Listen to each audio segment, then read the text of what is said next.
Hi, I'm Justin Boyd. I'm Brittany Pacheco. And I have a boner for Storm. I'm Marcy Gonzalez.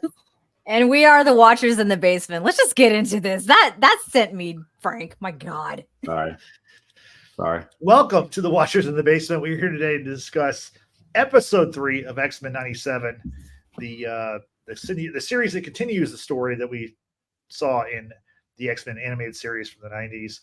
But before we get started on that episode, I just want to bring up something that Brittany, you actually noticed this over the weekend. Obviously, it's a very sad moment. The tragic death of Gen V actor Chance Perdomo. He was in Gen V. Of course, he played Andre Anderson, and he died in a motorcycle accident. He was only 27 years old. Brittany, you were the first one to see it out of our group. I was stunned when I saw it. Give me your thoughts on it. I just want to give credit where credit's due. It was actually George who put it in the group chat, and okay. I did confirm it.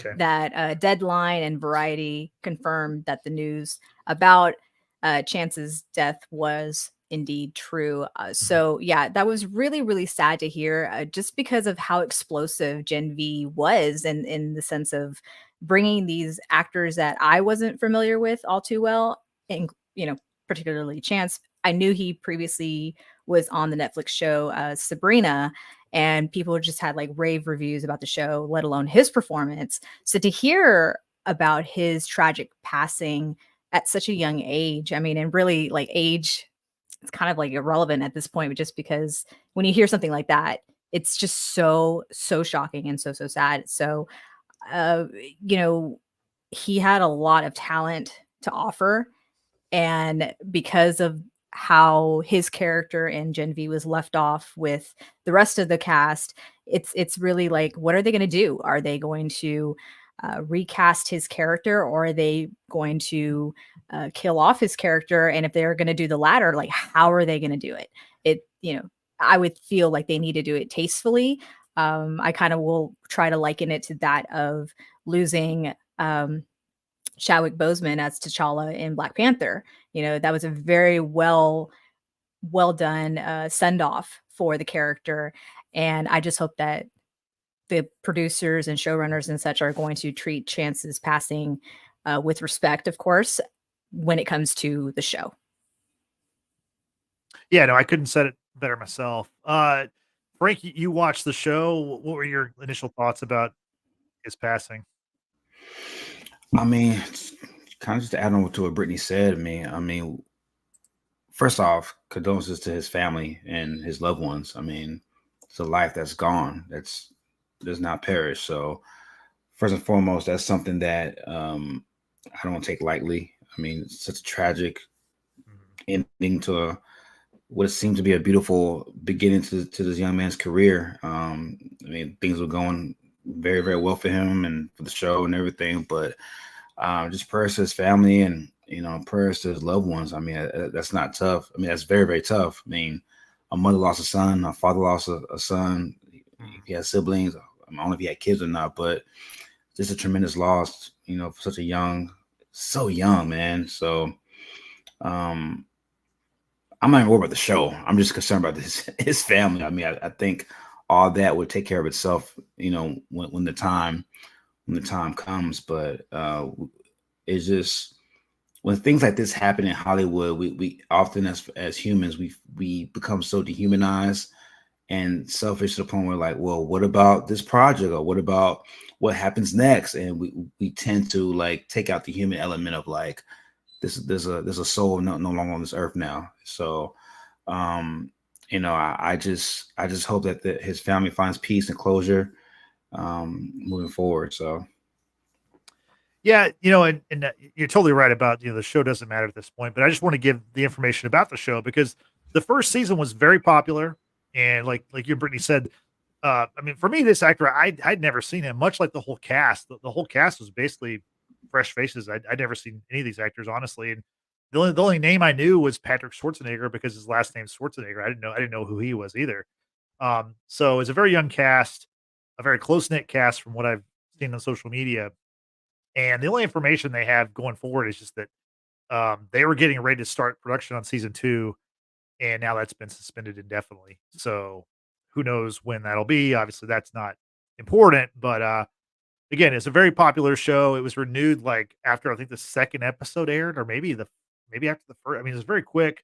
It's a part of the Boys universe. The Boys is obviously very popular on Amazon Prime, but that we won't be getting a season 2 of Gen V for a while, it sounds like. And the way they ended season 1 of Gen V, those Gen V characters who survived season 1, the characters who survived, they're probably going to be in season 4 of the Boys that comes out in June. So he might be in season 4. He probably is. I would think so. So it'll be interesting to see what they do. But obviously, our condolences to him and his family. Marcy, I don't think have you watched Gen V? No, but I No. did watch Sabrina, so that's Okay. where I knew him from. Yeah, but yeah, sad story all around. Like everybody mentioned, so young, like 27 is very, very young. And I think one of his last posts on his Instagram had been a picture of a motorcycle. I don't know if that's the motorcycle that he was in an accident with, but yeah, it's just really tragic. Yes. So once again, RIP to Chance Perdomo. There's no real great way to transition from this to the X-Men. Although, the characters in Gen V are very much similar to the characters in the X-Men. It's kind of, I think the Gen V characters are kind of like a analog or whatever to the X-Men characters. So let's get to our review of episode 3 of X-Men 97, episode titled Fire Made Flesh.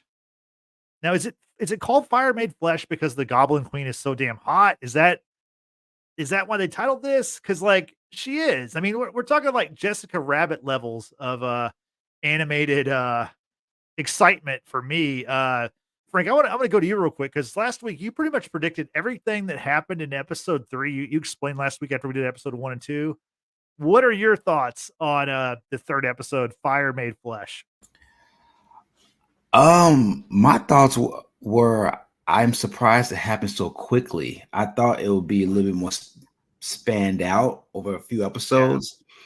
They came to the conclusion of that character pretty quickly. Yeah. In a 35-minute episode. So I was surprised by how quickly that wrapped up. I think we talked about this earlier, Justin, off camera.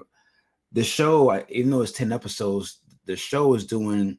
They're really focusing on like moving things along very quickly and getting through storylines and getting through like comic book storylines from the books. So yeah, I was just surprised how fast it moved. But I mean, I knew that was going to happen. I knew Sinister was going to show up. I knew that was a clone of Jean Grey. But no, she's hot. She's hot. She's hot. I mean, that clone, man, is. If I'm Cyclops, bro, I'm not so sad. If I'm Cyclops, I'm thinking of like, could we make this a family thing? I mean, I don't. Right. I mean, what's the problem with that? Like, I already got a baby by her. We might as well just make it a family atmosphere. What's the problem? Yeah, I would have titled this episode two Jean Greys, one Cyclops. That's what I would have called this. A nod to the Two Girls, One Cup video from years ago. Marcy, sorry to like bring that up and then try to introduce you to this episode, but what did you think about how quickly we found out the clone's name?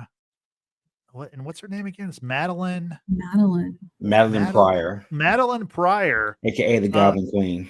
Yeah. So Marcy, what are your thoughts on the Goblin Queen and just how quickly the storyline kind of played out?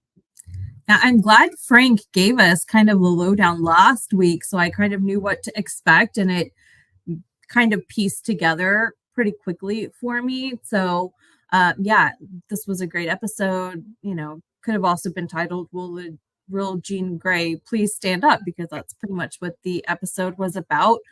Goblin Queen, yes, I second, I third. She is hot. Like, she was just giving body the whole episode. And I was just kind of sitting there watching the episode, eating Teddy Grahams. And I was like, I should probably stop eating these cookies. And then I could probably buy like this costume for Halloween. So Right. that will be my goal, to stop eating some Teddy Grahams and look like the Goblin Queen for Halloween. So Teddy there goes Grahams this- are the shit though. Like I'm not going front. That's I Right. mean, they're pretty fucking good. But if you don't eat the Teddy Grahams, you can cosplay as the Goblin Queen. So there you go. And then afterwards, you go back to the Teddy Grahams. Brittany, what are your thoughts on the Goblin Queen and just how the episode kind of played out? I will fourth or fifth the hotness that is the Goblin Queen, Madeline Pryor. Very voluptuous, which is kind of funny because I remember when we first saw the trailer for X-Men 97 that it seemed the animation had been changed to where these female characters weren't so curvy and so, voluptuous and whatnot. And then we get that. I'm like, okay. They're catering to the audience, it seems. So yeah, I'm with Marcy right here. Girl, I will stop eating Teddy Grahams with you because I saw that outfit. I'm like, that is Halloween goals. Like, I will find the red wig or dye my hair red. I will do it all. There was one point in the show where Goblin Queen is, talking to the X-Men and she's sitting in her chair and I immediately went to Basic Instincts with the crossing of the legs. And I'm like, oh, I can't be the only one who feels this. Frank, my boy, back me up. Okay. I thought Sharon Stone was worse than Madeline for a second. I really did. It was quite. And speaking of like body goals and like voluptuous and on this episode, Jean Grey / Madeline Pryor got a black auntie or great grandma down the family line. Like, where did that ass come from, fam? Like that wasn't there in episode 1 and 2. Maybe she was pregnant and was just hiding. I don't know, but like, man, I know it was. It's the baby. The baby gave her that figure. That's what it is. Oh my! She got snatched like right after she gave birth. She was like, "Wait, you just gave birth. How are you so snatched again?" Yeah. That was unrealistic. Listen, I've never given birth, and I never will. I want to be snatched like that. Like, can an animator like go and make me snatch? Like, that'd be like, thank you. And also, if you can make me just a little bit taller, thank you. Anyway, that being said, this episode was fire though. Like, it was straight fire. Quite literally, there was like an inferno going on by the hands of Madeline Pryor. So I think from start to finish, the show was just like giving everything. It was twisted. It was like, for me, it made me cringe at some points. And this is an animation, right? So for it to give off the vibes and for me to feel a certain way, they've done their job and they've done their job well. And I'm hooked on this show. I'm hooked on the show. I know George isn't here with us. We've been trying, y'all, to encourage him to watch the show. And he's just like, he's not there. But I told him, I said, if you get to episode 3, you're going to be hooked. Like, because that's the picture of Goblin Queen. That episode was everything, yo. Like, it was fire. Yeah, no, I totally agree. And you mentioned Inferno, and Frank, I want to throw it to you about this because I know I've heard people this week talking about how the Inferno storyline is a big part of the comics, and they kind of just, like you said, in one episode, kind of took care of that, and with the Goblin Queen and like the hellish, nightmarish reality she gives the other X-Men in her transformation from the clone to this Goblin Queen. What do you know about the Inferno storyline, or is that a big storyline in the X-Men comic books? It is. I need to go back and read it as an adult because I know there's a lot of innuendos that went over my head as a 10-year-old when I first read that comic book. But it's pretty much all the dark alter ego of Jean Grey, like very sexually suggested, very she has the ability to like bring out the desires of others. And while she infiltrates the X-Men during that time, she does that. And she does that with Gambit and Rogue. And she does that with Wolverine and Jean, or Wolverine and her, or however you want to say it. And it breaks up it almost tears apart the X-Men until they figure out who she really is. Outside the Phoenix Saga, it's a distant second or third, but Right. But outside of the Phoenix Saga is one of the most jarring events that happened to the X-Men is when they find out Madeline Pryor is Madeline Pryor and not Jean Grey. Because I mean, Cyclops had a whole relationship with her, had a baby with her, like, and what and the ramifications of that comic book, a baby came out of it, and Cyclops and Jean Grey never had kids on the main timeline. Now they've had kids, like there's a child that comes out called Rachel Summers, who is the incarnation of the Phoenix Force from another timeline, and it has DNA of Jean Grey and Cyclops, but that's from another timeline. So even after that whole storyline of Madeline Pryor that wraps up, there's still emotional damage from that aftermath, because Madeline Pryor gave Cyclops something that Jean Grey has given her, or it's so far in this comic book series has not given him, which is a child. So it was very damaging and affected a lot of people, primarily Wolverine and Cyclops. So and Jean. So yeah, the Inferno it's pretty much the deepest, darkest desires that each mutant had in that storyline pretty much comes into fruition. Yeah, we're going to dig into that here in a second, but I want to go around the horn and just kind of get everybody's thoughts on these kind of quick hitter questions. But Frank, I want to start with you because I think you obviously are going to have the most insight of all of us. So, okay, here's my questions. When do you think the genes were swapped? The Jean Greys were swapped out. Do you think that Scott married the clone, or did he marry our actual Jean Grey? And which one of them was the Phoenix? I mean, I don't know that we know those answers, but I just want to get your thoughts on, what do you think about those three questions? Like, when were they swapped? Did he marry the clone? And who was the Phoenix? And these are all great questions. 30 years later, those questions still haven't been answered. Okay. We don't know when it happened. For me, I would say after the Phoenix Saga, because I don't think Madeline Pryor has the same level of power that Jean Grey, because Jean Grey is still more powerful to her because she's a clone, so she's a lesser version of Jean Grey. So even during the Phoenix Saga, I don't think Madeline Pryor could project the kind of power that was projected in that Phoenix Saga combined with the Phoenix that Jean Grey is combined with the Phoenix. I got you. Yeah. So I think it was after the Phoenix Saga, maybe at the wedding, maybe prior to them getting married, she got switched. But it's never clear. We don't know when it happened. We don't know. I forgot how it happened, but the timeline, like when that was never discussed. And kind of in a way, that's kind of a genius way by the writers to leave that ambiguous and leave it up to the interpretation of the reader. Yeah, no, good point. Marcy, I want to throw the question to you, kind of mix it up a little bit. Okay, so we don't really know maybe the answers to these questions. But I want to get your opinion. Which one do you think is more interesting? Scott Summers, aka Cyclops, marrying his true love, Jean Grey, who's fellow founder of the X-Men, or is it more interesting if he actually married the clone? I think it would be more interesting for the storyline if he married the clone, because then I think that could bring up more friction, more issues for him and the real Jean, I guess, down the line. Because yeah, that's a clone of me, but you married someone else and you had a baby with someone else. Like that could bring up a lot of like stickiness and drama. And then even Wolverine was like, hey, like Jean, like, focus on like your actual memories. Like, I will help you. And then she's like, oh, you feel all this about me. Like he was ready to like swoop in and like comfort her. So good job, Wolverine, I guess. Yeah, so, he like, was. yeah, like taking that opportunity. So I think that makes it more interesting if Scott married or had the baby with the clone and not the actual Jean. And I think it was great also at the end of this episode where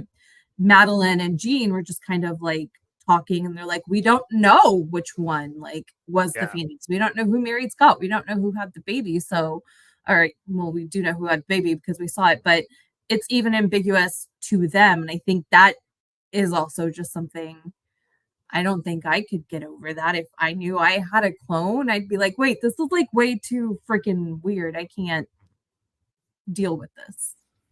And not just a clone, like the clone has the memories of Jean Grey. Like everything that Jean Grey knows, the clone knows. that's the weird part. Like the clone didn't know she was a clone. That's how cold of a geneticist Sinister is, to the point where she didn't even know.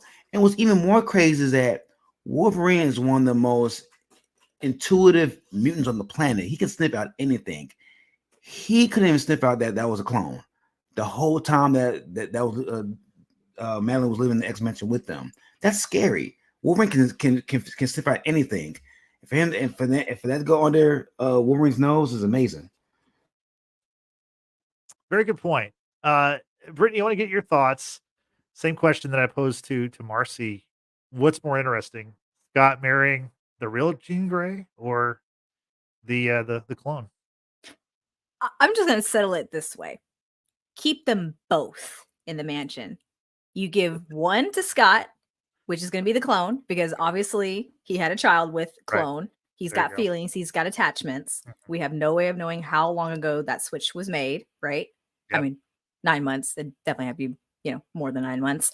But let the real Jean Grey go to my boy Wolverine. Like, let him fulfill his fantasies. Let him fulfill his dreams. He calls her Jeannie, for God's sakes. Like, let him have his girl. Let him have his girl. Scott has his. I don't give a shit if it's the real one or not. He has his. I have feelings about Scott too. We're going to get to that eventually. However, let Scott have the Madeline Pryor and let Wolverine have Jean. Like, let that be the end of it. Yeah. And scene. Okay. Yeah, no, I think that's all obviously very interesting also. Let's backtrack just a little bit though. So let's talk about how the episode begins. And I love how Morph calls the clone Jean Doe. I thought that was pretty funny to call the clone that. But I really enjoyed how Beast, he determines who's the clone, who's the real one. I love his thing. He says scientists like artists have signatures to their work. I know who cloned Jean, a man so dark and twisted that he can be described as nothing other than sinister. I laughed out loud because obviously I knew it was Mr. Sinister. But Frank, I want to get your thoughts on the fact that that Sinister, whenever he reveals that he cloned, the clone finds out because Sinister tells the clone, like, I cloned you. He's like, I made you, I baked you, which gross, right? He goes, you can call me daddy. I baked you. Frank, what are your thoughts on that? That should give me pedo vibes, bro. That was weird. Like, bro, like, yes, you're the creation, you're the mad scientist. Did you have to sound that creepy, bro? Did you have to sound that creepy? Yes, he needed to sound sinister. Like, I mean, duh. That wasn't sinister. That was pedo. That was like weird. It's like you had all, like, you've been alive for 300 years, and that's the best line you can come up with of, like, unveiling your ultimate plan. Like, that's what you would decide to stick with. Like, come on, man.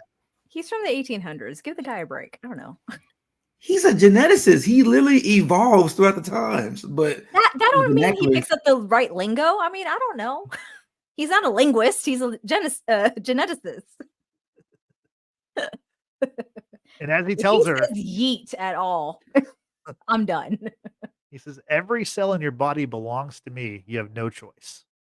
So, yeah, like Marcy was talking about last week. It was way worse than the comic books. They thought about the kids for this episode, because it got dark in the comic books. As far as, like, when he said he owned her in the comic books, he showed that he owned her. It was very, very. I'll just leave it at that. Yeah. Oh. Did she really have to call him daddy in the comics though? That part I remember. Oh God. Yeah. Don't answer that question. No one answered that question. Marcy. Thoughts? Yeah. Creepy, weird, but also he reminds me of, like, those good morning beautiful textures, because he even said, like, it's time to wake up, my queen. I'm like, okay, like, that's not creepy at all. So yeah, definitely lots of things that we don't like to see in 2024. So, Diddy vibes, I guess, Yeah. right Yeah. now. But this is 1997, so it's acceptable. No, Yeah. I'm being stupid. Yeah. 97 Mace was still in the picture. So like I don't know where he is now, but he was definitely still a part of the crew. Um going back to Sinister, I do think it's interesting because Sinister's real name is Nathan Essex, correct? Frank. And then I like how Scott and Jean's or clone Jean, their Madeline. son, yeah, Madeline, their son is named Nathan, who of course becomes Cable. Spoiler alert for Deadpool 2 and definitely for this series later on. Is that intentional that they chose that? Did they choose the name because they were kind of made to choose that name, or they choose the name because in the future, or they've already met the future version of their son? Because like the clone even remarks of like, of course it's Nathan. Like, how could I forget? And it's like that was a very like I don't know, kind of a jarring kind of part for me because I'm like, is she remembering something, or is it very suggested by Mr. Sinister that this is the name of the perfect mutant child? No, that was just happy stance there. Okay. Because even Jean Grey, well, Madeline doesn't know that that's Cable. Or Jean doesn't know that's Cable. That's just something that Cable did a really good job of like keeping that secret because with the apocalypse in the future, he didn't him being alive and him existing plays a huge part of Cable and Bishop and the X-Men defeating Apocalypse in the future, because if he's not born, then Right. mutant kind is all lost. So he does a good job of keeping that secret to himself, even when he goes back in time to aid the X-Men against the Friends of Humanity and the mutant haters. Yeah. So Cable, aka Nathan Summers, is the John Connor of this this Pretty much. storyline. Yeah. Yeah, pretty much. The impact of Terminator 2 back then was huge on the X-Men apparently too. Or maybe they ripped off X-Men for Terminator. I'm not sure. I'm not sure which one came first as far as that storyline, but it's a very similar storyline. It is because Cable debuted in the '80s, like early '80s, but so did Terminator Okay. One. So I don't know which came first. Yeah, good point. That's a good question. Marcy, I want to talk a little bit more about the Goblin Queen because she has some really great lines whenever she becomes the evil queen. She says, "Mommy's busy." I like when she's like calling out Scott. She's like, "I knew you'd follow, Scott. It's all you do. Just ask the professor." Which is a shot at the fact that he wasn't chosen to lead the X-Men. That Magneto, who's their mostly enemy slash frenemy, uh, becomes the leader. What did you think about like obviously she's a very like sensual, but she's also there's a lot of sass there too. Yeah, that's what I liked about her too. Not only did they make her beautiful and hot and sexy or whatever, a temptress, what have you, but they made her sassy. They gave her some great lines. Um, I think she's all around like toxic, and you can't help but love her. Like I wasn't ever like rooting against her, like, oh, Goblin Queen, like I hope they vanquish you. I was like, oh, like, okay, like get it, girl. Like, you know, she's one of those villains that I could root for. So I really enjoyed just kind of seeing her and then just seeing all of the chaos that she could bring to all of these very powerful mutants and kind of like take them to like their most vulnerable and emotionally weakened state just because of everything that she was able to project and show them and like bring them to their knees. Yeah, it's good transition. That's speaking of that, Brittany. Let's talk about the kind of nightmare scenarios that play out for the X-Men via the Goblin Queen. Just pick your favorite one. We'll go from there. Oh, I got to talk about my boy Gambit. I love everything about Gambit, especially with this very, very, very defined Cajun accent, right? And how he refers to himself in the third person, and how it irks him that Rogue and Magneto are going to be training all day next day, and he's like, Gambit go find her, go look for her, and when he goes into the room within the mansion, he's just kind of like what the hell is happening? It's like these vines, tree type things. It's almost kind of gives swampy type vibes, right? Which would be semi appropriate if you hail from Louisiana. However, what he sees is a very little clothing on Rogue and Magneto, but they too have a very they're fusing into one another. Their skin is kind of stretched, but they're just like kind of absorbing each other. And that right there is what made me absolutely cringe, because I still can't fathom Rogue and Magneto together. And for Gambit to witness this, he's just like, mon Dieu, like, oh my God, like this is what is happening here. What sort of hell did I just walk into? And so that kind of setting the tone for everything else that we were going to see with Morph, seeing a version of Wolverine with I'm trying to think what else was happening with Beast. Beast opened the door to somewhere, and like this green blob of, I don't know what it is. Crazy. I mean, just absolute craziness that was happening in that mansion. And like I said, with the Inferno that kind of was bringing them down, and seeing all these winged demon like creatures, and Beast makes a reference to Dante's Inferno. Classic. Y'all need to go read it, of course. However, it was wild. I'm thinking, oh my God, if this aired in the 90s, like when we were kids, I think it would have definitely been lost.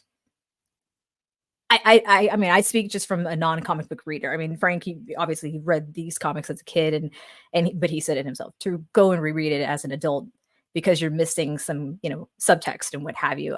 I feel like having that subject matter be brought into this show as we're adults is very well done. But to see the level of twistedness that this episode offered was insane. And like I said, I'm here for it. Like, I don't typically like horror or things that are like thriller like, but man, this was done just so well. But it was the Rogue and Magneto like fusing into each other. Just cringe. Gross. Yeah, Morph had a great line. He's trying to give Gambit a hard time, and he's saying, "Oh, they're in the danger room like every day training," and he's like, "Rogue's really trying to test her stamina with the new boss, or trying to up her stamina or whatever." Um, Frank, Brittany mentioned like the clothing that, or the lack of clothing that Rogue and Magneto are wearing in this nightmare scenario. Is that a reference to the Savage Land? It seems like they're wearing like jungle type clothing, loincloths, whatever.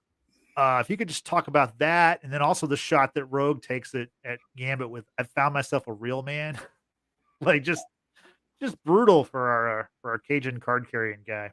That boy on to something, man. Yeah, that was homage to how the Savage Land storyline that I talked about last week. And the writers did a great job of like putting these little Easter eggs to him. Like, you know what, these comic book nerds gonna catch this if I put this in here regarding the costumes and the scantily clothed style that Magneto and Rogue had. But yeah, that was from the Savage Land storyline of how they met, because Rogue lost her powers, and Magneto was kind of like her safe space at that time. So and how the show did it to where it made it seem like Madeline brought that out, and like almost brought out a storyline that wasn't seen in the original series, but like kind of bring out the comic books to show you like how they briefly met and how this romance kicked off and continued on off and on, apparently, off screen until this season. So yeah. When I saw that, I was like, oh shit, they might do a flashback of the Savage Land, but they didn't do a flashback, but it was still cool to see that glimpse of the clothes they had on to pay homage to that Savage Land storyline. Yeah, there's a lot of Easter eggs in this show. A lot of them that go over my head, and we're gonna touch on those here in a little bit. But Marcy, I want to get your thoughts on Morph is an interesting character just in general, but in this episode, that character kind of really drives a lot of the storyline. in his like nightmare scenario, he encounters his good buddy Wolverine in the shower. Now I ask you, the way he reacts, is he in love with Wolverine? Do you think we're supposed to think that? Oh, good question. Because Wolverine says something to the effect of like, he's like, "We all know Morph, like we all know, or I know, I've seen the way you look at me," or it's kind of like implied. I can't remember the exact line, but it definitely hints that Morph is interested in Wolverine more than just being friends. That's a little bit of what I got from it too. So, um, I feel like that could be valid, especially in the 90s, especially if you are a mutant. And I think if that's where they're going, I think the show is making a good point of how LGBTQ people may feel not only like now, but like they must have felt back in the 90s where when things were a little bit rougher. And then again, just kind of like that feeling of quote unquote society telling you that there is something wrong with you because you're a mutant, or telling you that there's something wrong with you because you are LGBTQ. I think that's an interesting point if that's the point that they're making. But yeah, I did. When I saw that the first time, I was like, wait, what? Like, what happened? Why is this your nightmare? But it was a great just kind of lead in into the rest of just everybody else's nightmare.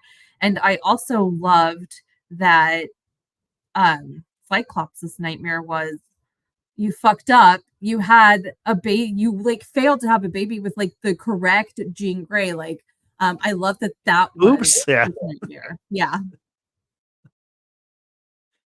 yeah. No, that was pretty great too. Brittany, I want to sticking on Morph here. In the storyline, Morph helps.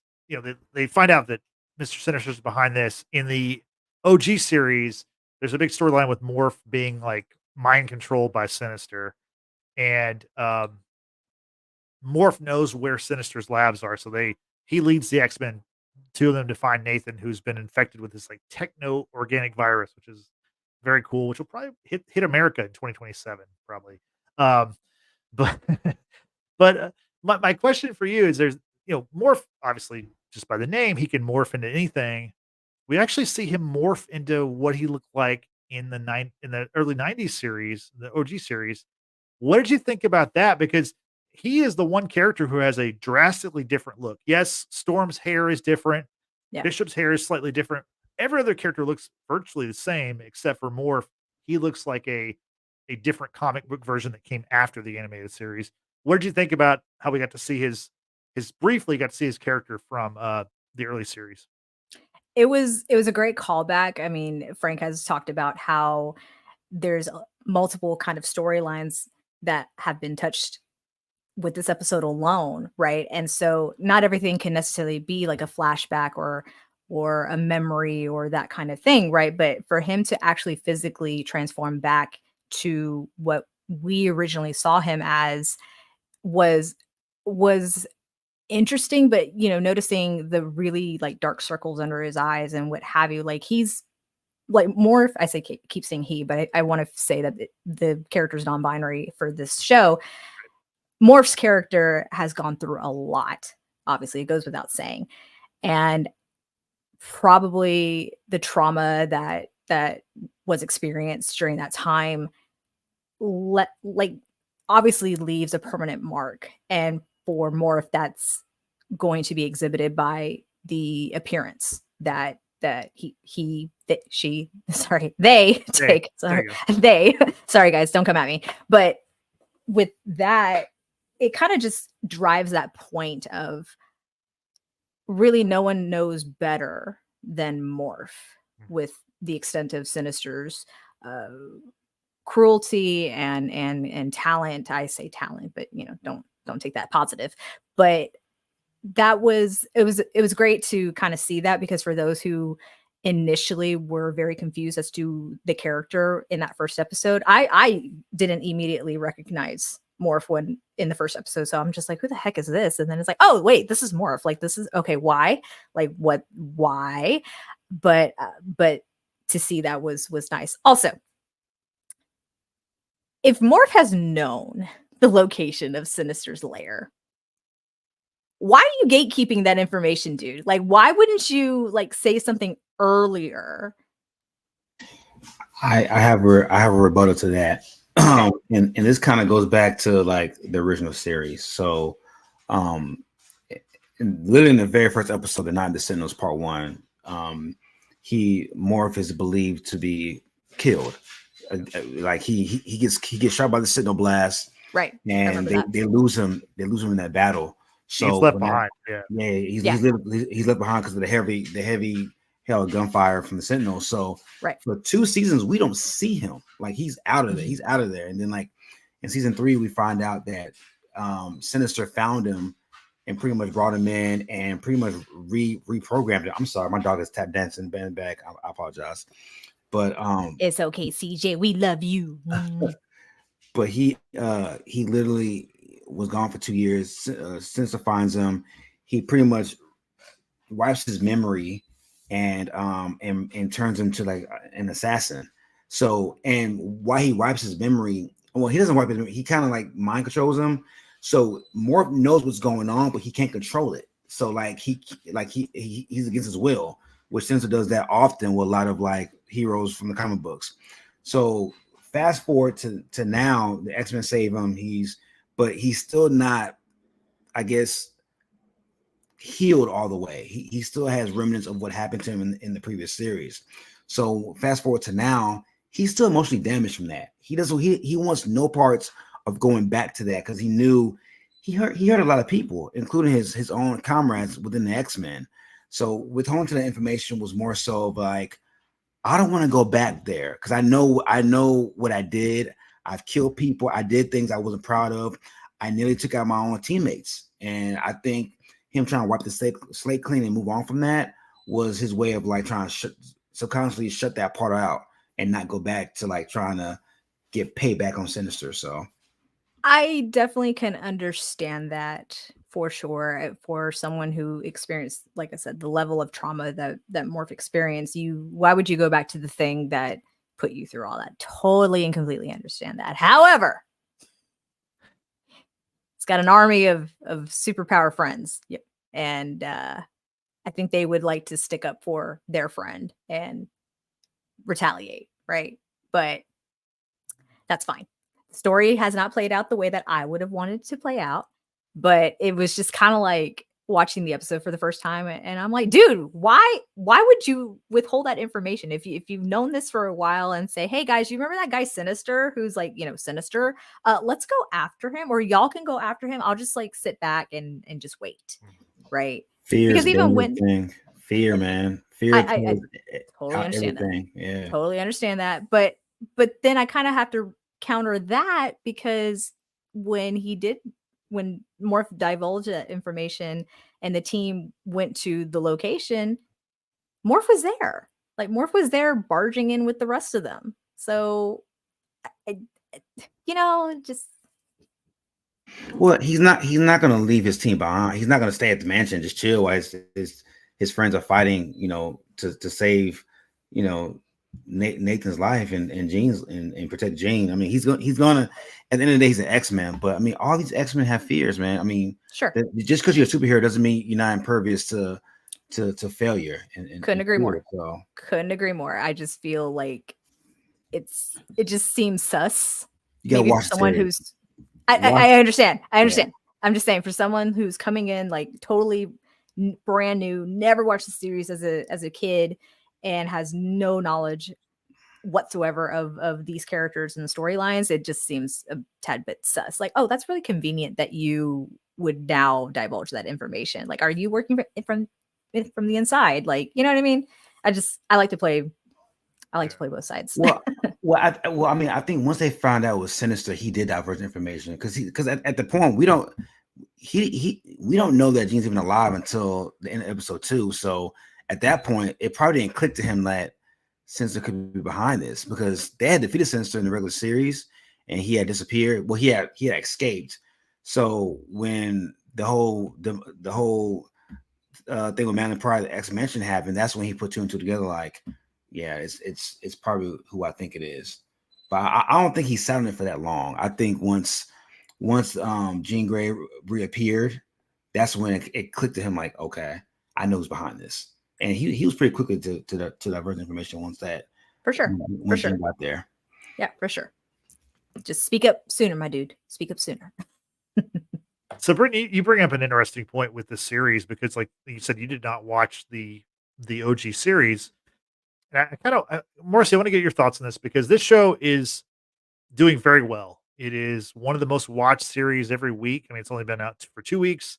It's like a top 5 most watched show on all of streaming. It's got 98% on Rotten Tomatoes. The audience score is actually lower than the critical score, which I think is insane. The critical score is 98. The audience score is 93. So I'm like, it's never that way. But as kind of someone who's kind of jumping into this, how do you think the show is done as far as like, you like, do you feel like you need to go back and watch the first 5 seasons of the OG series, or do you feel like through 3 episodes, like I mean, obviously we have Frank here, who's a great resource, who knows all about this series and the characters and the comic books and all that stuff. That's awesome. But like when you're watching these episodes, do you feel like, oh yeah, they're doing a good job of telling me like, okay, I understand this world, I understand these characters pretty much. Yeah, great question. So I think I didn't feel like I needed to go back, but I did actually start watching the original series just because you all made it just sound so great. But having Frank as a resource was really great last week because then it really helped click everything that happened in this episode to like just super quickly for me. So I think they've been doing a good job of just getting everybody up to speed if you don't have that background knowledge of the original series or just X-Men in general. If nobody ever saw like the live action X-Men movies that came out, what was it, the early 2000s? So I think they've been doing a good job, and it's not to where like they're backtracking or giving too much information to where people that have already seen the OG series are like, oh, this is just a rehash. Like we want new like content or material. Yeah, as somebody who did go back and watch the original series, like I think they're doing a great. Like I feel like I didn't really have to watch it. I'm glad I did because obviously hosting this podcast, like I want to know as much as I can about the subject so I don't sound like a complete moron. But I do feel like it's very rewarding because they're paying off things that were in the original series. They're doing it in a like, from a 90s cartoon to a 2024 kind of like, I mean, it's still animated, but it's definitely more mature. It's definitely like more modern, even though it's based in the 90s. So I think they're doing a great job with it so far.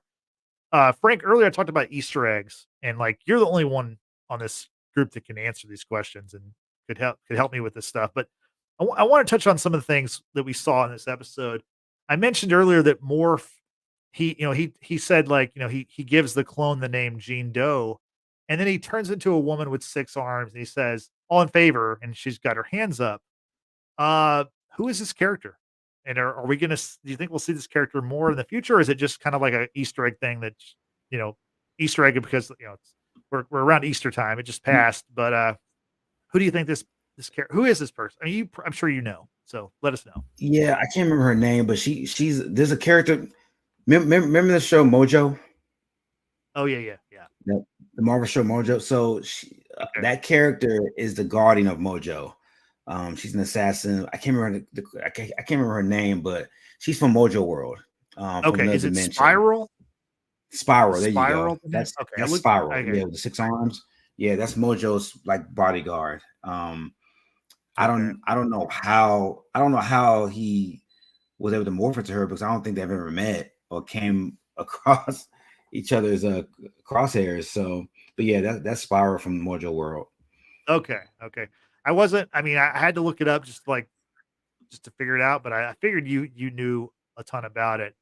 The next Easter egg is we see in Bishop's nightmare scenario, he sees a woman and she calls him. She says, she's like, you're my brother or brother. Who is this person? That is Bishop's sister from from the future. Okay. God, what's her name too? I couldn't find her name, so Yeah, that's his sister. I could look it up, but she was in the original series though. okay. She was in episode. She was in season 1 when Bishop goes back into from the future to the present to stop Gambit of killing the president, which was technically was Mystique. That's who that was. That's Bishop's little sister. She's also a time traveler. I think her name is Shard, if I remember correctly. That sounds familiar. Yeah. Yeah, I think her name is Shard. Shard Bishop. I believe that's who it is. That's Shard. Yeah.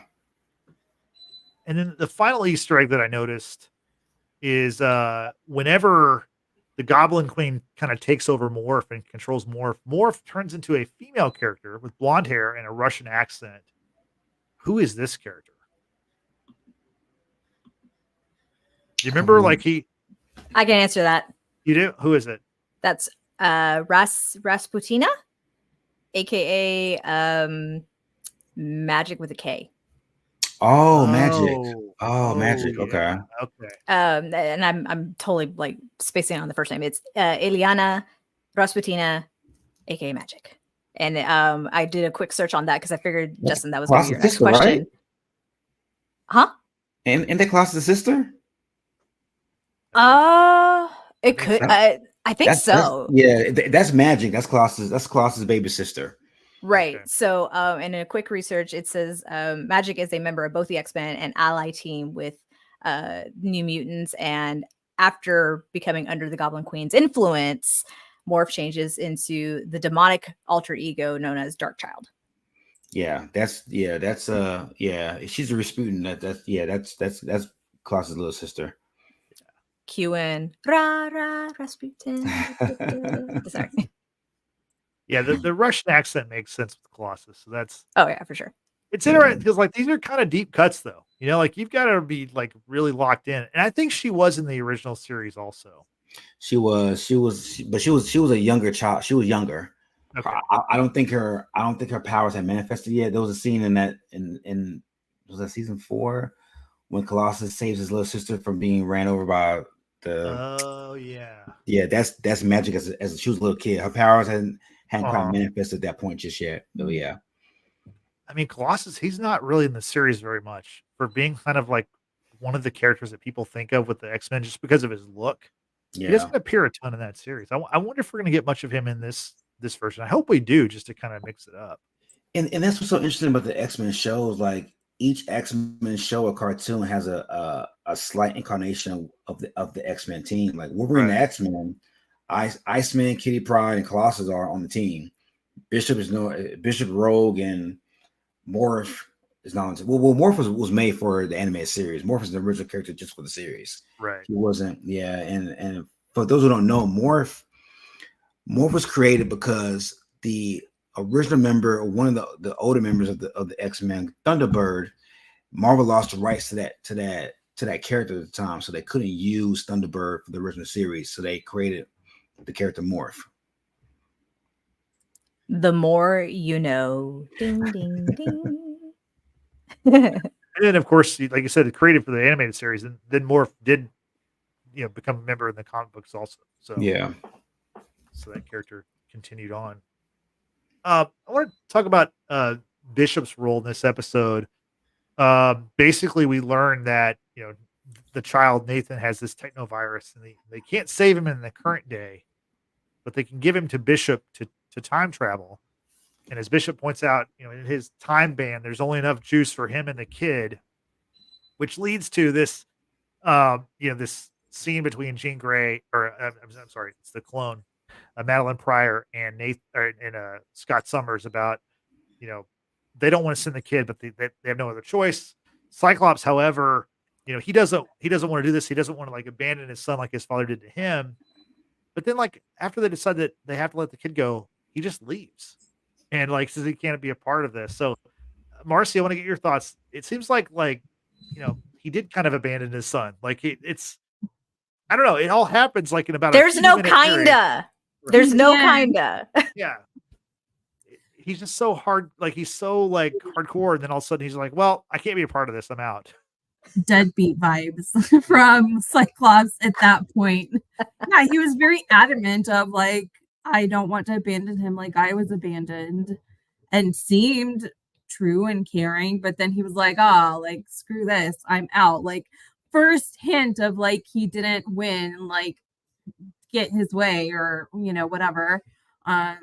He was just like, oh, peace, like I'm out. So I mean, I don't have very high expectations for him now just because of that. And like Gene clone probably shouldn't either.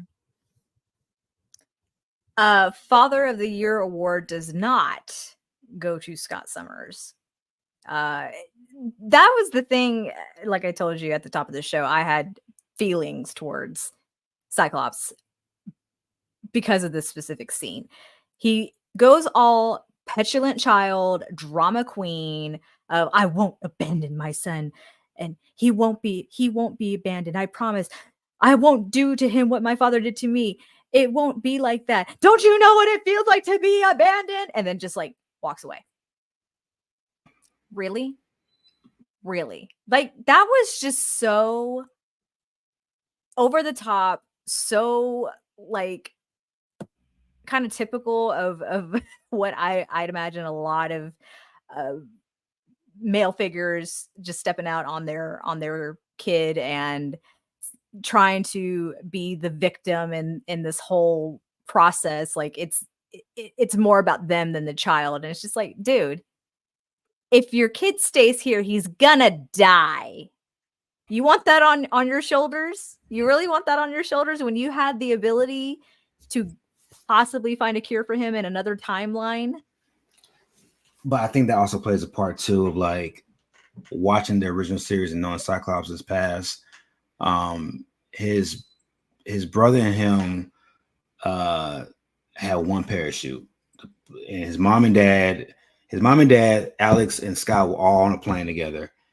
Their dad made the executive decision to give the parachute to Alex and Scott, and that was the last time Alex and Scott saw their parents alive. So he's dealing with that too, of like, I lost my parents. I'm one person that's taking care of my big brother. And in the comic books, the comic book version of Scott too, is he didn't want kids for a long time because of what happened to him. He found out years later his father is alive. He's with the Shi'ar Empire. His mother's really dead, but his father's alive. So he's dealing with the daddy issues there. And he thought that he was with the love of his life. Come to find out it wasn't the love of his life. It was a clone of the love of his life, who has a baby with the clone of the love of his life. He's dealing with a lot of emotions. And then now you have a child with a clone that's not your love of your life, and now this child is sick, and you just got this kid. I think it's a lot of emotions swirling all at one time for Scott, and I think it's so much for him to handle. And at the end of the day, like, yeah, did he really abandon his kid? Like he walked away, the kid went with Bishop. Like, it's like, what more could he have done? I mean, stay there and watch Bishop take the kid and time jump. Like there was not much more he can do at that point. I mean, I would say like the kid didn't even have clothes ever since he was born. The least they could have done was like buy him some baby clothes before he was born. Like that was my thing. I was like, why is this baby still wearing a freaking diaper? Like he's been alive for a couple hours. Like, can we get some clothes? They didn't pack more diapers. They didn't pack Right? any diapers. They didn't pack the wipes, You the pack baby light. cream. Any time travel. I mean, like she had enough time to get snatched. Like nobody had enough time to like put some clothes on this baby. He's got to be cold. But then also maybe like this is a great way for like Wolverine to get into his stepdaddy era. Be like, I'll never walk out on you. Like that would be interesting. Oh boy. You know what though? In fairness to Cyclops, the mother of this child, Madeline Pryor, she bounces too. Right? She's like, I'm out of here. This is my chance at a life. And it's like she's the mother, like, and we're not giving her a hard time. By the way, Frank, I gotta ask you, like, I love how in this episode the real Jean Grey is like, they have like a kind of a heart to heart, and as they're parting, she's like, take care, Jean. And she's like, actually, it's Madeline Pryor. And it's like, did she just Bitch. make up Sorry. the name? What's the origin of? Like, she's like, you just pick that name? Like, I want to know, like, is there an origin for that? I assume there is in the comics, but like, are we gonna find that out? You think? Like, just let me know about the name Madeline Pryor. The name, I don't know how the name is comprised. It's weird because in the comic books, Madeline shows up right at the same time Jean dies during the Phoenix Saga. So, and when Scott comes across her and meets her, he wants to believe so bad that it's Jean, and there's doubts that it really is Jean. But he's so distraught with the loss of Jean that he believes this is the Phoenix Cosmic Force, created this body from Jean. So the Madeline Pryor name, I had no idea where that came from. That was a nifty creation by Mr. Sinister himself. But I saw McDork had made a good point too. Like, Jean's fucked up by this too. Like, she shows up, your man has a baby by a clone of you, a piece of you that's not you, but is you.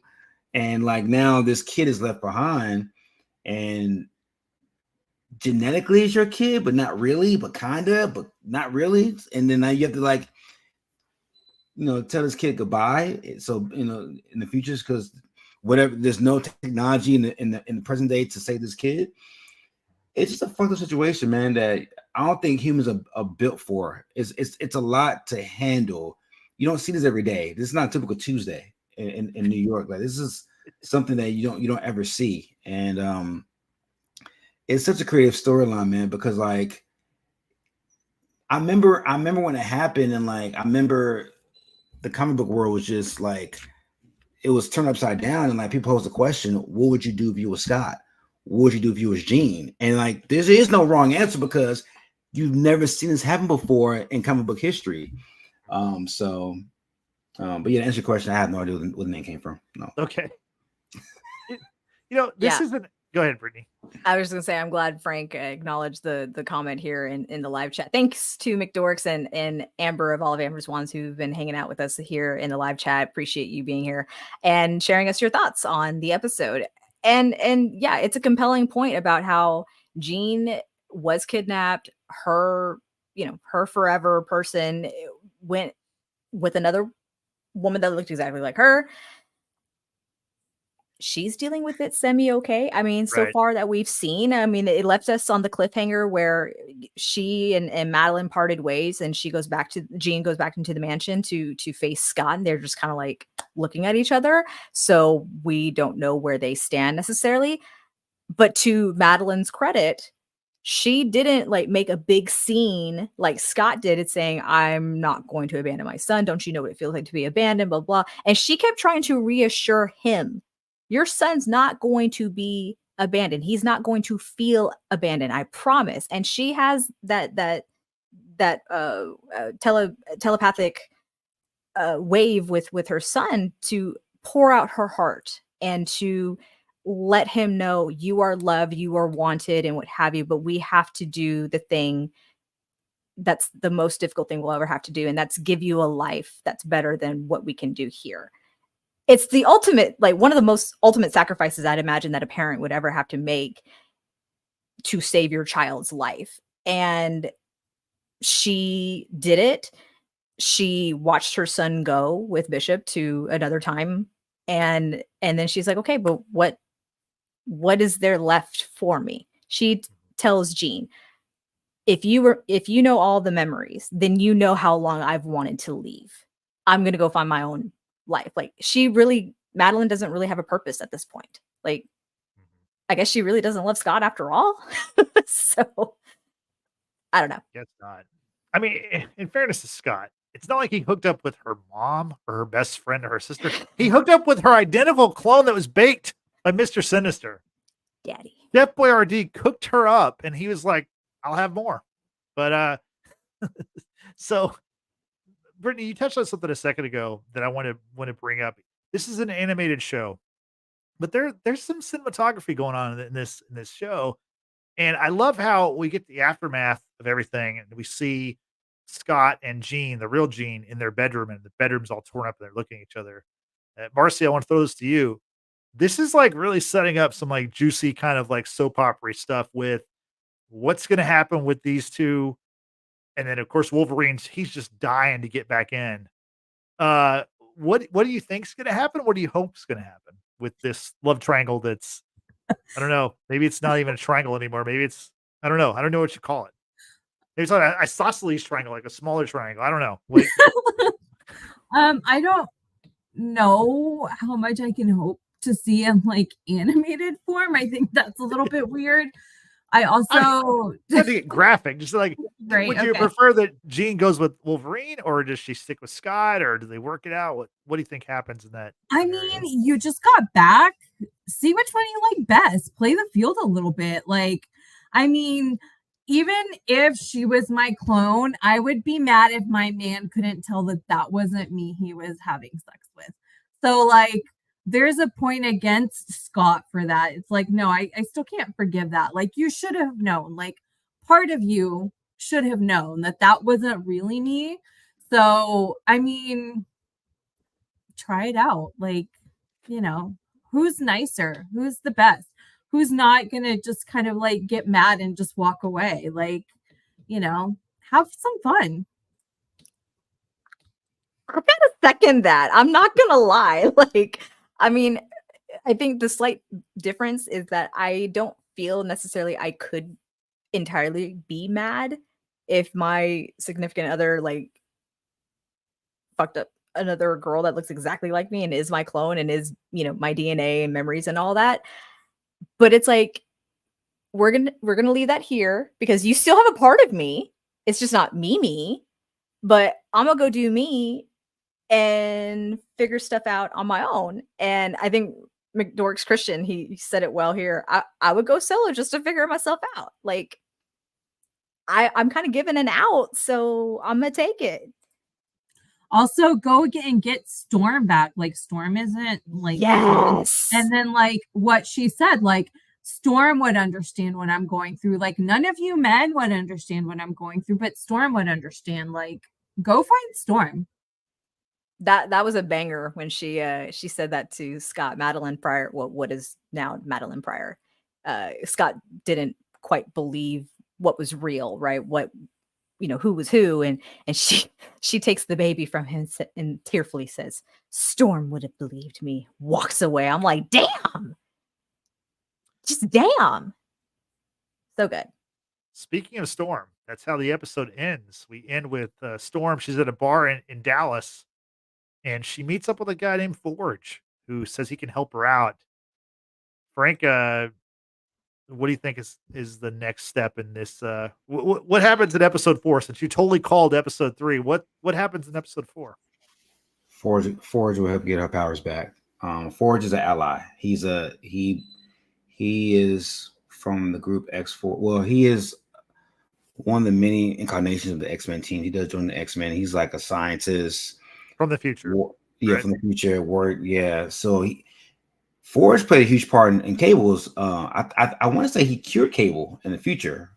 But yeah, he's also a scientist who specifies in, you know, mutant DNA and immune evolution, medicine, things of that nature. There's a comic book series. Storm dates Forge for a little bit too, so I don't know if that plays a part in this series, in this incarnation of the series, but they do date for a while. They actually dated before Storm met Black Panther, so I don't know if they're gonna have this play out, but yeah, he does get her powers back. Very cool. There actually is a in the original series. There's a flash forward like future timeline that doesn't really exist where Wolverine and Storm are together. That was a very strange episode to watch that because like they're like totally in love and then their world like doesn't exist. It's like all out of the Flash. What happens in that movie? Spoilers for that.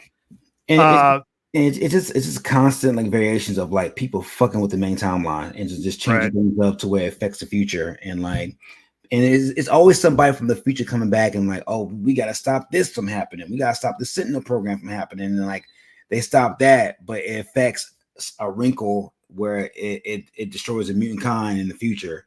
So, but yeah, that's one of the timelines. Wolverine Storm dated in comic books as well on the main timeline. Storm was getting it in. There's no shame in Storm's game. That goddess was getting it in. Right. So right now she can't feel the moisture, but maybe she did in the pages of the comic book. Yeah. Marcy, how soon do you think we get Storm with her powers back? Do you think it's next episode? I mean, obviously this show packs in a lot of content in a short period of time. Do you think we get her powers back in next episode, or do you think it'll be in the season finale? How do you think it plays out? I hadn't really thought of it. It would be great if she got it back the next episode, because then we could actually like see Storm have her powers throughout the rest of the season. But I think it would also be interesting to just give her some time again to like deal with the I don't have my powers, and then to be able to get them back. So I think that would be interesting. I'm glad she was in Dallas. Yay, we love you, Storm. But like the nerd part of me was like, oh, it's like 97. They're like, this is like, we're having a drought. But then I just kind of looked it up and I was like, there wasn't really a drought in Dallas in 1997. So that was kind of like a little, I was like, oh, like they could have done a little bit more research, but we did have some pretty hot days. So like nerd part of me was like, let me fact check the weather in summer 1997 Dallas. I like Marcy going to the Farmer's Almanac to find out what the weather was in 1997 to be like, oh, you didn't do it right. You're wrong. It wasn't that bad. Oh, Farmer's Almanac. It's still pretty bad, but we did get a decent amount of precipitation, but there were some stretches in July, so it could have been July 1997 that this is all taking place. I just like how quickly she's traveling across the country, because the X mansion is like in New York, correct, Frank? Like it's kind of it is. So she's been on the bus, like making her way southwest. Interesting. Brittany, what are your thoughts on how this ended with Storm, and what do you think we see in the future? Definitely love the cliffhanger. We haven't forgotten about Storm and her particular storyline for this series. And I'm going to echo what Christian is saying here.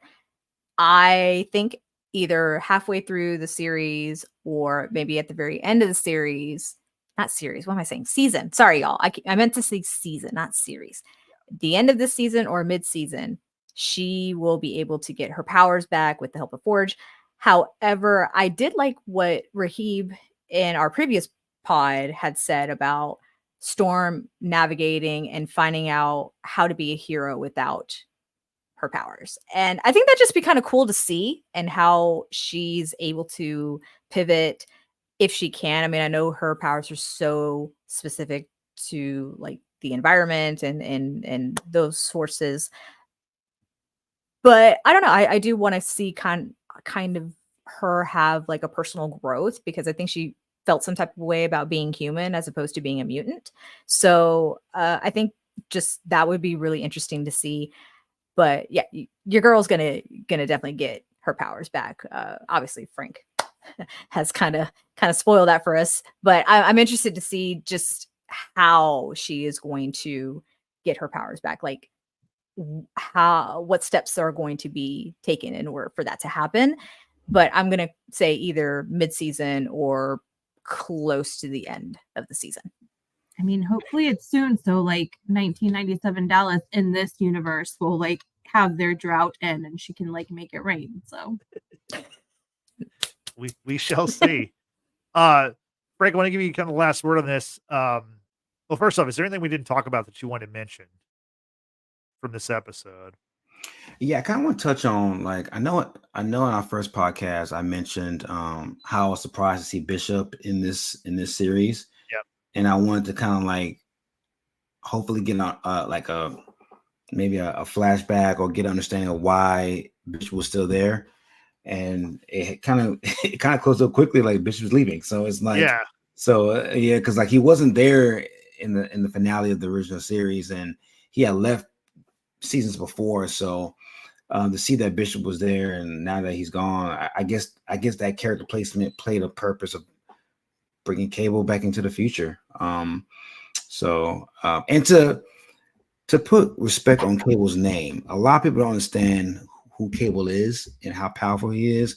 People know Josh Brolin played him in the Deadpool movie and all that, but Cable, like his mother, is a telekinesis, telepathic. He's defeated Iron Man. He's defeated Captain America.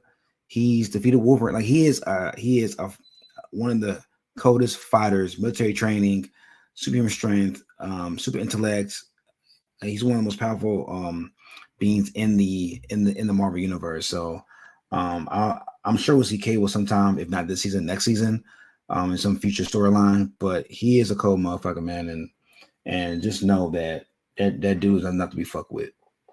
Do you think, Frank, that this will be the last we'll see of Bishop in this season? No, I don't think so. I think any X-Men series that we get, whether it's a cartoon or a movie, you're going to get a storyline of the future, because a big part of the human plight is what happens in the future of the destructions of mutants and humans. And Bishop and Cable and all those characters in said future play a major part of whole stabilizing the conflict between mutants and humans. But like, as you see in the main timeline, their life's work is to make sure the mutant and human conflict does not affect the ending of the world. So no, I feel we'll see Bishop, Cable, and possibly Apocalypse. I mean, we've seen Sinister already in 3 episodes, so yeah. I'm sure we'll see Apocalypse. I'm sure we'll see, Cable and Bishop and some other future people as well.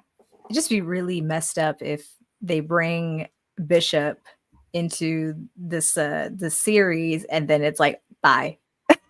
And that's it. That's just really really messed up if that were to be the case. I'm with you. I don't believe this is the last we'll see of Bishop. And I mean, how quickly we'll get to see Cable, and again, remains to be seen.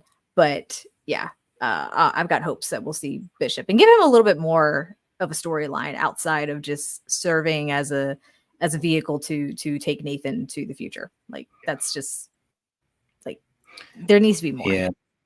And there's been theories to say that Bishop knows who the baby is, because he goes back and forth. But again, like with future rules, you can't just play like, hey, your baby is the key to the future. Like, you can't tell the parents that, because it could affect the timeline. So I mean, there's been theories to say that Bishop might know who Nathan Summer really is. So because Cable and Bishop cross paths in the original series too. That could not be me. I would totally be like, guess what? Like, I didn't do that. Marcy's that girl at work where she's told something really important not to tell anyone, but then she like walks over to her work bestie. It's like, guess what I know? I love it. I'm the same person. It's fine. We're talking about, the storylines that are going to continue, and some stuff I'd like to see. Maybe like there are some characters that have kind of been in the background that I wonder if we're going to get like more focus on them. Like Beast. I mean, Beast has played a part, but he's kind of in the background. Jubilee is like almost like invisible. Like, she was in the first episode. And like, I don't know that she's really had much to do. She is going to have I think a more episode focused. She will be the focus. Okay. Tomorrow's episode. At time of recording, it'll be tomorrow's episode. Oh wow, okay. I didn't realize. I just I was trying to think of other characters that aren't really getting much shine, and she hasn't really gotten the spotlight. So that makes sense. Marcy, are there any other characters? I mean, besides like Storm's return and the love triangle we talked about before, are there other characters that you would like to see kind of maybe be brought to the forefront of the story? I would like to see more Gambit and Rogue and see like how that plays out a bit. And like you guys were saying, I would like to see a little bit more of Beast, because I think he's interesting and I think they could give him interesting storylines. So that's who I would want to see. And then more of Morph, again, just more of like backstory, more just kind of like in depth. But also I like the way that he's able to just kind of fuck with everybody, and also like how he like pokes at Gambit and just kind of I like the duality of like he can like be this jokester, but then also he's dealing and processing with a lot of things. And he's in love with Wolverine, which I think that's going to become something more in this season. You know, the thing about this show that's really, I think, really interesting is like there isn't just like an A plot and a B plot. There's like so many like every character could go so many different ways and so many storylines. It's just like it's really interesting to see like what's gonna come next. And I can't wait to see what happens in the next episode. Frank, any final predictions before we get out of here?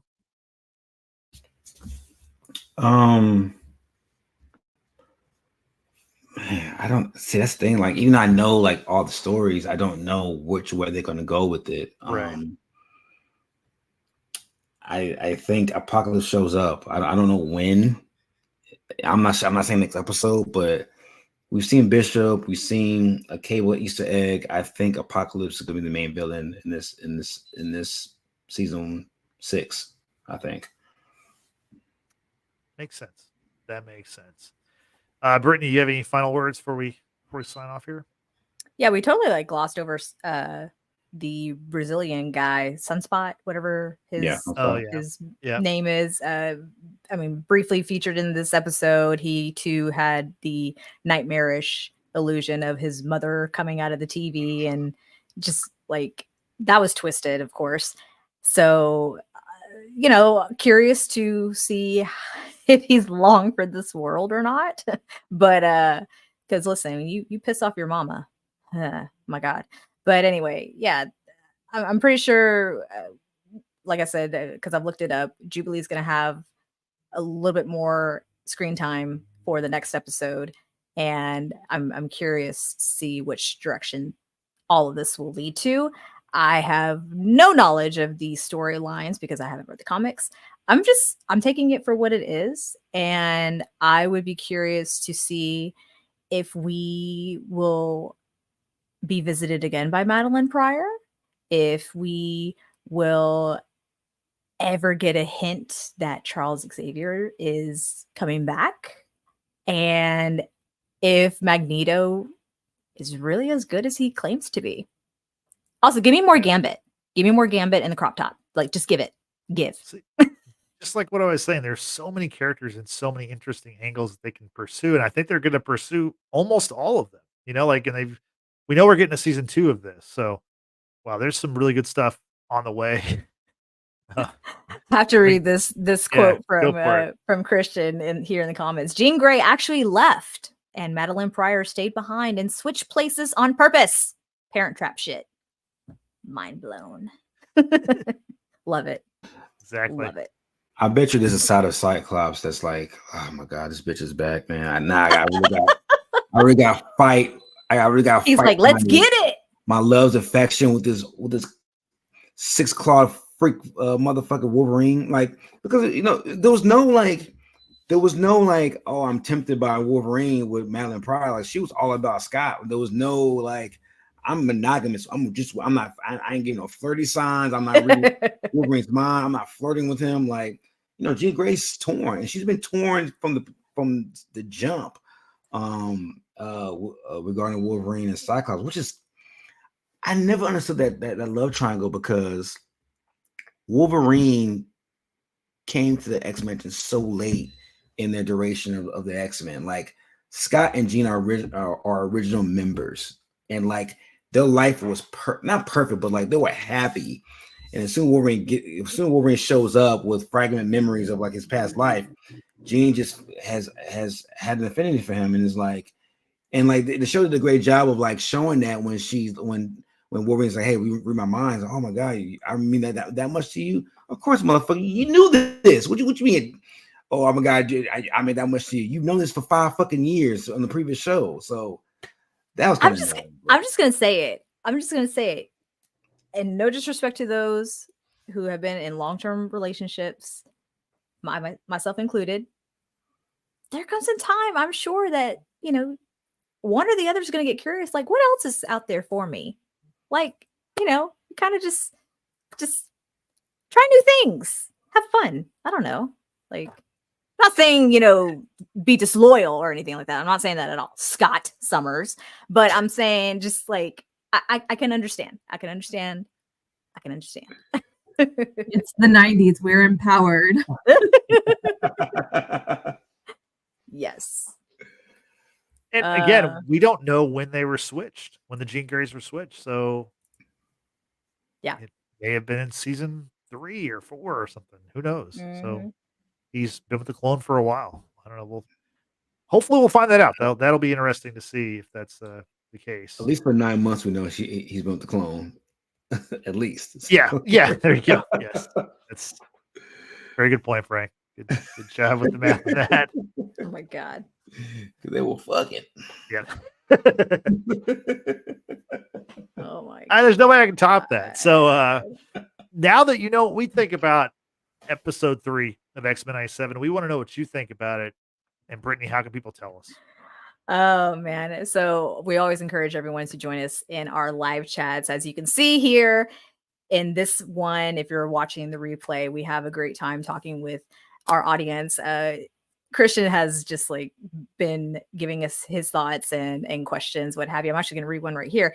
If she is a clone, wouldn't she be a virgin? Wouldn't Scott, know something was different? Maybe that's why he liked her. Oh gosh.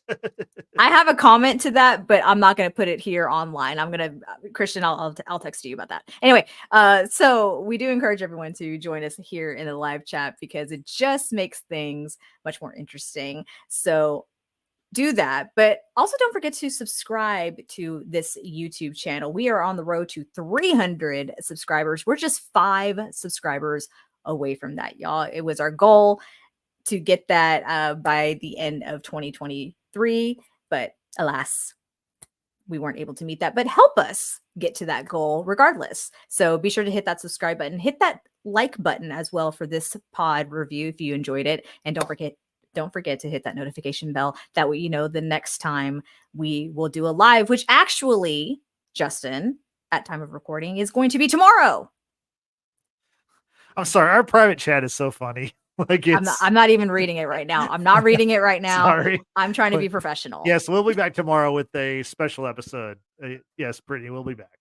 Yeah. So we'll be back with an episode. Good Lord, I need new co-hosts, people. I'm still not looking at the private chat. Anyway, but you can also follow us on Facebook, Twitter, Instagram, and Threads, all at Watcher's Basement. My goodness, y'all, get it together. Get it together. We are available, like I said, all on social media. You can also use the hashtag Watchers Basement when talking about us. Help us grow our audience that way. Send us memes, send us articles, send us things that you want us to check out. We'll add it to the ever-growing list. And lastly, if you guys are not into video podcasts, we have got you hooked up with audio podcasts available on Spotify and Apple Podcasts. And be sure to subscribe and give us a 5-star rating. Yes, please do that. We appreciate it. So thank you, Brittany. So for Brittany, for Marcy, and for Frank, I'm Justin saying thanks for watching. Thanks for listening. We will see you next time. Have a good night. Thanks. Bye-bye.